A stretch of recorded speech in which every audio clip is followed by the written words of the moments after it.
column in the chat today. All right, Alex Jones was on with Tucker, and they had I listened to this yesterday. They had a really weird conversation. Alex is going through it right now. I mean, and I understand, look, the $1.4 billion judgment against him was upheld. It sounds like they're going to have that InfoWars auction sooner rather than later, so he's going to lose InfoWars finally. That $1.4 billion judgment, it always makes me mad whenever it's brought up, because Alex didn't do $1.4 billion in damage, not even close. You could argue that Alex technically didn't even say anything that he should have to pay for. But if he did lie and he said that those parents are crisis actors and all that, and those parents find that actionable and they sue him and they win, it's a couple mil apiece. It's a couple $1 million apiece because they didn't lose jobs.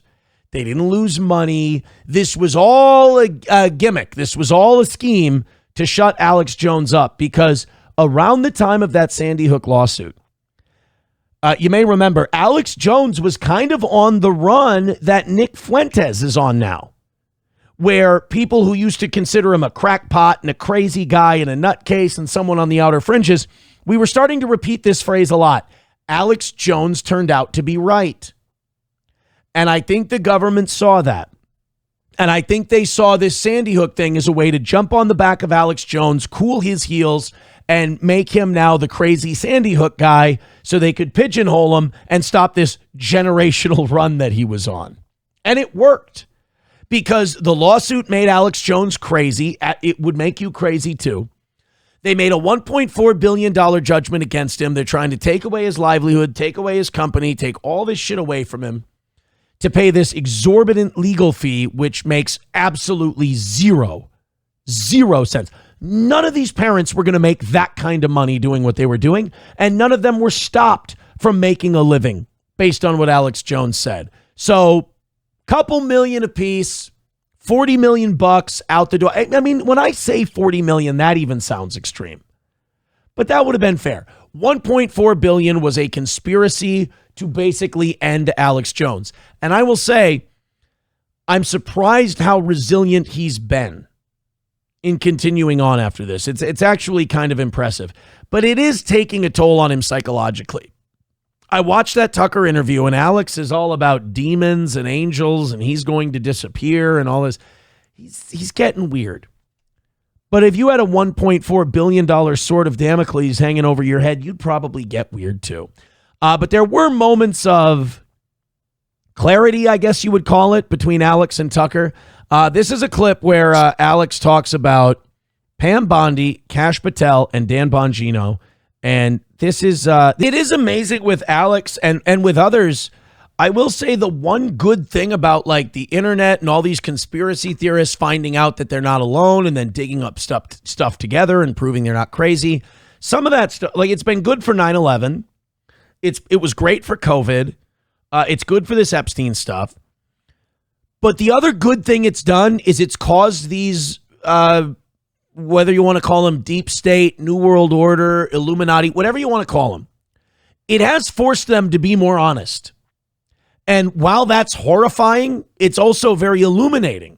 You know, sunlight being the best disinfectant, these people basically have to pull their dirty moves in the public now. Everybody knows what the Alex Jones thing was. So these people, instead of being nice in public and then tearing down a guy like Alex behind his back, they have to tear off the mask and show you that they're hideous, ugly, they live aliens and go, we're going to fucking bury this guy for having the audacity to expose us. And all of us go, hey, that's fucking horseshit. That's not right. You can't do that. And they go, we can do that. We will. And what the fuck are you going to do about it? On one hand, it's depressing because you find out you don't live in as free a country as you thought you did.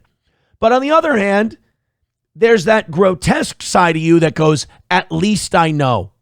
You know, there's that, you can't put a price tag on knowing you're not crazy. The only thing that sucks is now you have to go back in time and go back in history. And this is a real mind trip. And you got to go, how many other times have they done this? And they weren't pulling off the mask. And they were being nice to our faces. Like one guy I think about a lot, and this is, I know this is weird, it's Walter Cronkite. You know, we know how our news people are bought and paid for now. We know about the Barry Weiss thing and all of that. It makes me wonder, how many times did Walter Cronkite, who was like everybody's dad or grandpa giving him the news, and everybody trusted old Walter Cronkite, you know? How do we know that he wasn't just a complete propagandist piece of shit who was just feeding us mushrooms, or treating us like mushrooms, feeding us shit and keeping us in the dark? You know, I think about that a lot because I'm like, nobody who gives us the news now is honest. They're all bought and paid for. They're all influence peddling. They're all doing the job of whoever's cutting them a check. So, you know, all these people that we looked back on historically and we said, well, they were honest. They shot us straight. Probably not. I mean, Walter Cronkite never reported to you that Lee Harvey Oswald met with Jack Ruby at Jacob Rubenstein's bar in Dallas not long before the Kennedy assassination, and they definitely knew each other. And that Mr. Rubenstein had ties to the deep state, the CIA, the FBI, and the like, intelligence services. Walter Cronkite didn't report that to you. He probably knew, but he didn't report it to you. Question to you. And you know, that's just it. I think we learned with the Epstein thing. These people aren't that different. Trump might be different. Trump might be a guy who wants to get in there and shake shit up. But the people he appoints are people he's told to appoint by Miriam Adelson, other people who give him a lot of money, Ellison and all these people. They tell Trump who to appoint. So just because Trump appoints these people doesn't mean they have his vim and vigor and his balls and everything. They clearly don't. We've seen it with the Department of Justice, for one. I mean, the only true believer that I think he's got in there, he's got two true believers in his administration, Holman and RFK Jr. Those are the only two guys who believe it dogmatically, what they're doing. Maybe older Nancy Mace, Kristi Noem. Maybe she's a true believer, but I believe she's a bit of a propagandist too. But like, just because Trump got in there, he never said that he had any interest in saving Alex Jones's ass, pulling his fat out of the fire, saving him from this $1.4 billion. Don't get me wrong. The Trump administration, they got bigger fish to fry. They left Alex Jones out there to hang too. Ed Martin needs to be the deputy attorney general, and he didn't say. Donald Trump and his administration will do really good shit along the margins.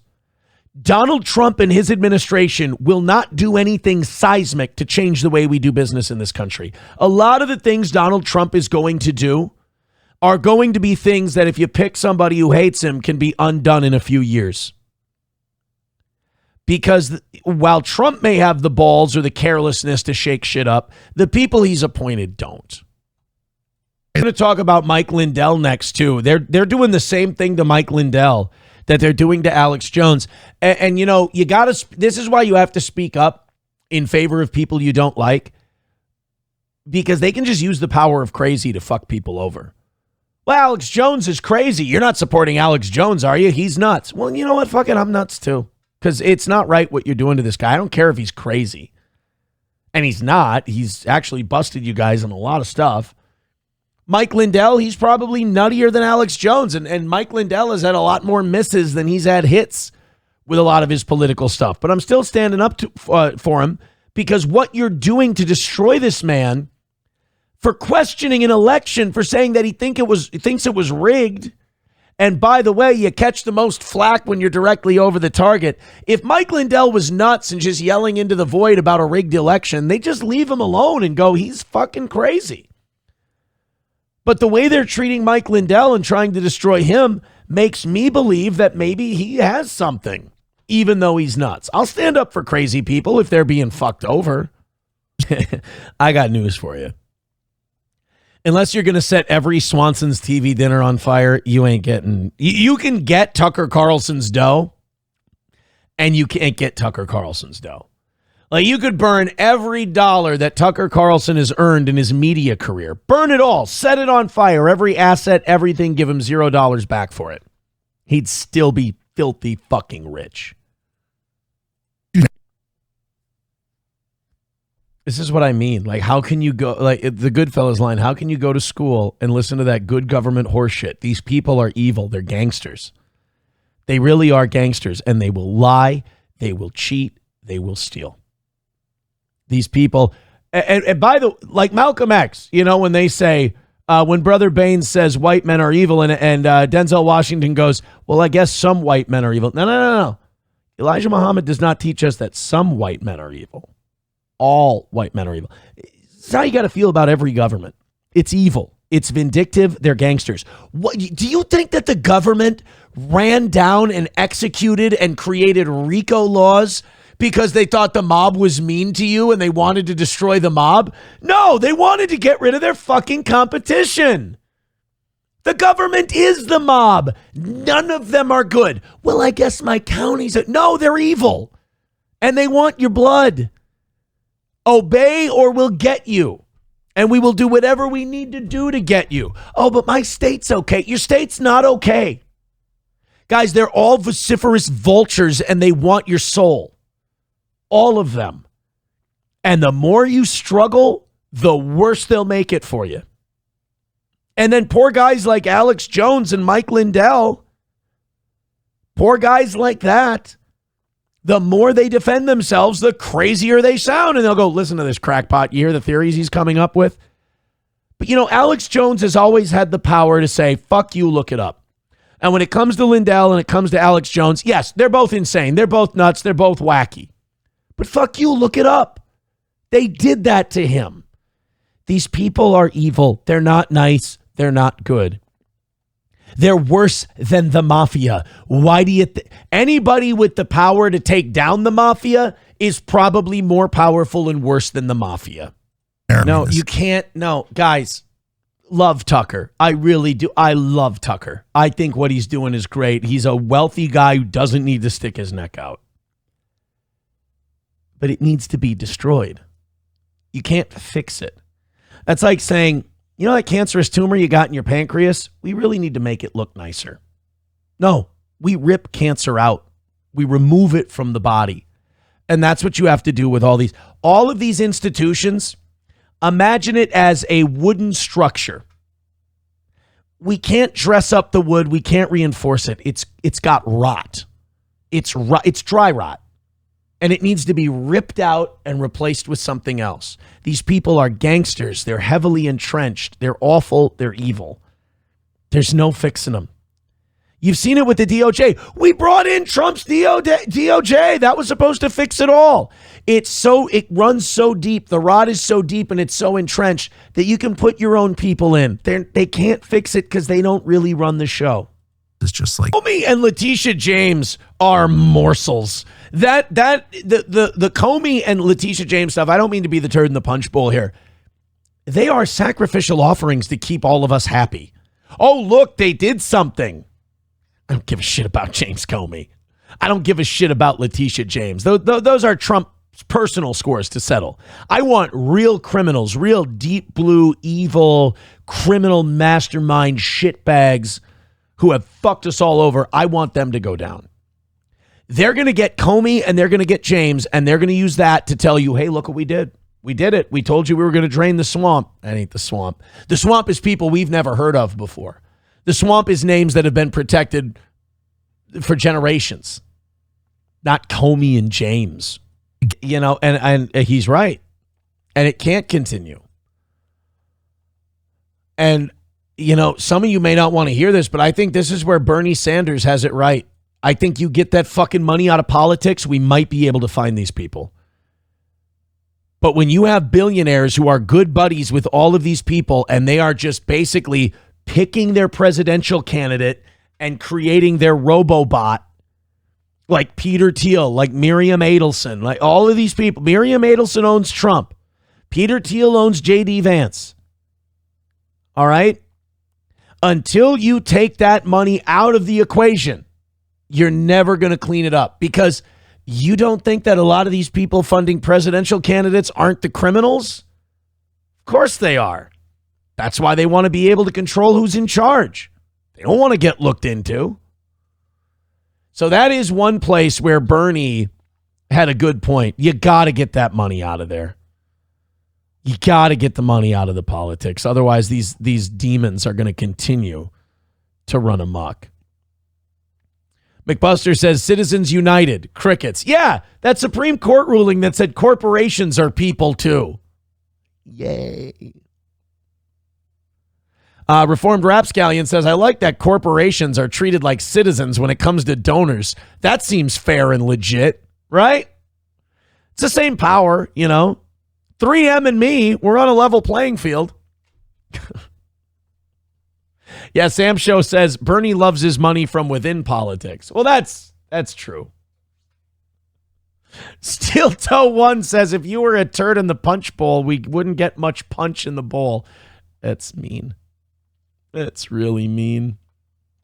Thank you guys very much for your contributions. You need me more with $5 over on PayPal. Thank you very much. Let me, you need me more says, not sure if you shared or want to, but are you doing weekends? I don't know. I hope I know today.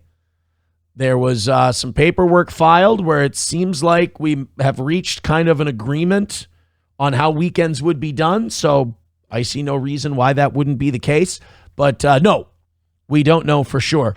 I either want all 8 or weekends. There was my attorney pitched a 2-4s thing that I'm not sure I'm like totally thrilled about.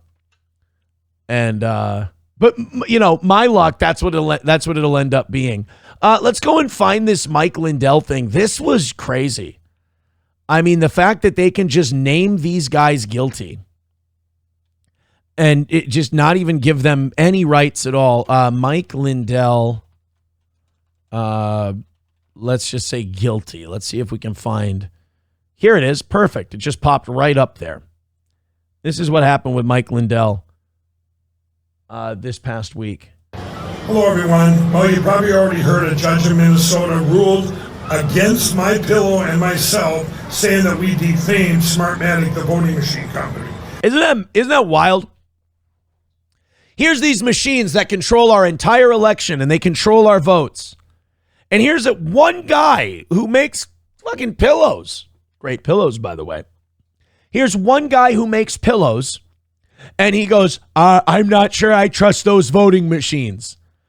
And he goes on a rant, and he hates these voting machines, and he thinks they're terrible for our elections, and he says they're pieces of shit, and they go, we'll fucking destroy you. We're going to sue you for damages and everything else. That is so not the way the system is supposed to be used. Here's a private citizen going, I really am scared of these things. I really don't like the way this is going for our democracy. I think these people are dirty and evil and crooked. And they're like, all right, we're going to fucking destroy you. And yes, I know I'm calling Mike Lindell a little man, but he's millions against billions. He is the little guy in this case. But once you can divide and conquer people, and you can tell lefties in this country, who, by the way, get nothing from Democrats when they vote for them, just like Republicans get nothing from Republicans when they vote for them, you've divided these people on imaginary fault boundaries. You've convinced most of them that, hey, that guy's nuts. It doesn't matter what happens to him. He's fucking crazy. You hate that guy. And even though if you put yourself in Mike Lindell's shoes, you would be horrified at how he's being treated, you'll go along with it because they've told you Mike Lindell's a crazy, evil man. He's a fucking pillow salesman who, by the way, found Jesus and got off of crack cocaine. He's a pretty inspirational guy. Now, this was in a summary judgment. So, in other words, this judge decided that we defamed him before even going to jury trial. Now the jury would just decide, did Mike do it maliciously? And how much does he owe? This is disgusting. And here's what he found. He said MyPillow was guilty because they were guilty by association. That's you can't make this stuff up. It's true. I mean, again, you can say I hate Mike Lindell. I think he's crazy. I don't like his politics. Go look it up. That's exactly what the judge did. The judge went, he's guilty. Saying, well, wait a minute. We haven't presented anything. We haven't had a chance to have a trial or anything. No, he's guilty. Now we're going to get the jury together, and the trial is just going to be how much money they're going to tell you have to pay. That's your system. There's no saving it. So if you're an employer out there, and one of your employees is out, whatever he's doing on his time, you can now get sued for defamation because of that employee. This is what would happen. This would set a precedent. He's right. I mean, the whole point of having a corporation is it protects you as an individual. If you do something fucky, they can't go after your business and vice versa. If your business does something, it can't go after the person. In this, they said, oh, no, they're one and the same. It's like, well, that's not right. That should be illegal. You can't do that. But yeah, I just did. Guilty by association. It's not like he was like, use the promo code, voting machines are fucking gay, and I'll give you 20% off a pillow and a dog bed. That you would never be able to stop. And the other thing is, he said that I defamed him. Now, the ramifications of that is no one would ever be able to question a government private contractor again, ever. If you did, you could be sued. It's disgusting. These voting machines, we paid for them. They're government private contractors. They're running our elections. Anyway, the judge gave me 30 days to appeal this, which I have to appeal. It'll go to the federal 8th Circuit in Minnesota. And this is where we won the $5 million challenge, too, by the way, where they overturned that corrupt verdict from the lower courts. Well, look, man, I'm rooting for him. I hope he gets it overturned again. The biggest bullshit I've ever heard in my life is there is no bias in judges. Allison intends to- there is no bias in any of these prosecutions or anything like that. You're goddamn right there is. These are human beings, and yeah, they've got personal grudges and personal vendettas.